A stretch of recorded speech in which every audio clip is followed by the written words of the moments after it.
விநாயகர் சதுர்த்தியை முன்னிட்டு 12 ராசிக்காரர்கள் வழிபட வேண்டிய விநாயகரின் திருவுருவங்கள் என்ன என்று தெரிந்து கொள்வோம். விநாயகர் சதுர்த்தி நாள் மட்டுமல்லாமல் மற்ற தினங்களிலும் உங்களின் தியான சித்திரமாக மனதில் கொண்டு விநாயகரை பிரார்த்தியுங்கள். துலாம் ராசிக்காரர்கள் அயராத உழைப்பினை கொண்டவர்கள். நீங்கள் கொண்ட லட்சியத்தினை அடையும் வரை ஓய மாட்டீர்கள். ஒரு லட்சியத்தில் வெற்றி பெற்றாலும் ஓய்ந்து விடாது அடுத்த லட்சியத்தை நாடி செல்பவர்கள். வாழ்க்கையின் முன்னேற்றத்திற்கு வானமே எல்லை என்று செயல்பட்டு வரும் நீங்கள் வழிபட வேண்டிய விநாயகர் சிப்ர பிரசாத கணபதி ஆவார்.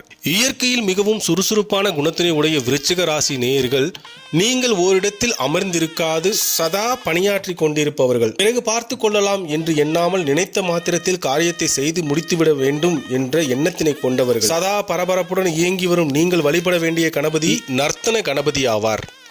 தனுசு ராசிக்காரர்கள், குரு பகவானின் ஆதிக்கத்தினை பெற்ற நீங்கள் நேர்மையை மிகவும் நேசிப்பவர்கள். நேர் வழியை தவிர குறுக்கு வழியில் செல்ல விருப்பம் இல்லாதவர்கள். தர்ம நெறியில் செல்வதால் அடிக்கடி தர்ம சங்கடத்தை சந்தித்து வரும் உங்களுக்கு சங்கடஹர கணபதி வழிபாட்டிற்கு உகந்தவர் ஆவார். மகர ராசிக்காரர்கள், சனி பகவானின் ஆதிக்கத்தினை பெற்ற நீங்கள் தியாக உள்ளம் கொண்டவர்கள்.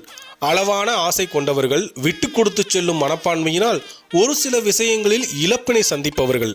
இதனால் அடிக்கடி மனக்குழப்பத்திற்கு ஆளாகும் நீங்கள் மனதினை அடக்கி ஆள கற்றுக்கொண்டீர்களே ஆனால் வெற்றி நிச்சயம். நீங்கள் வழிபட வேண்டிய விநாயகர் யோக கணபதி ஆவார். கும்ப ராசிக்காரர்கள், அனுபவ அறிவின் மூலமாக அடுத்தவர்களை அடக்கி ஆள நினைப்பவர்கள். தான் அறிந்திராத விஷயத்தையும் கூட தனக்கு தெரியாது என்பதை வெளிக்காட்டிக் கொள்ள மாட்டார்கள். அதே நேரத்தில் அவற்றை அறிந்து கொள்வதிலும் ஆர்வம் செலுத்துபவர்கள். புதிய விஷயங்களை எளிதில் கற்றுக்கொண்டு தனித்திறமை மூலம் முன்னேறி வரும் கும்ப ராசிக்காரர்கள் வழிபட வேண்டிய கணபதி சித்தி கணபதி ஆவார். மீன ராசிக்காரர்கள், இயற்கையிலேயே கள்ளம் கபடம் இல்லாத குழந்தைத்தனமான குணத்தினை உடையவர்கள். அடுத்தவர்களிடம் எதை பேச வேண்டும் எதை பேசக்கூடாது என்பதை பற்றியெல்லாம் கவலைப்படாது எல்லோரும் நல்லவரே என்ற எண்ணத்துடன் பழகி வருவீர்கள். சூதுவாது தெரியாத நீங்கள் நான் நினைத்ததை அடைந்துவிட வேண்டும் என்ற பிடிவாத குணத்தினை உடையவர்கள். உங்களுடைய வழிபாட்டிற்கு உரிய கணபதி பால கணபதி ஆவார். 12 ராசிக்காரர்களும் தங்களுக்கு கூறப்பட்ட விநாயகர் வழிபாடை தொடங்கலாம். விநாயகரின் திருவுருவங்களை உங்கள் மனதில் தியான சித்திரமாக கொண்டு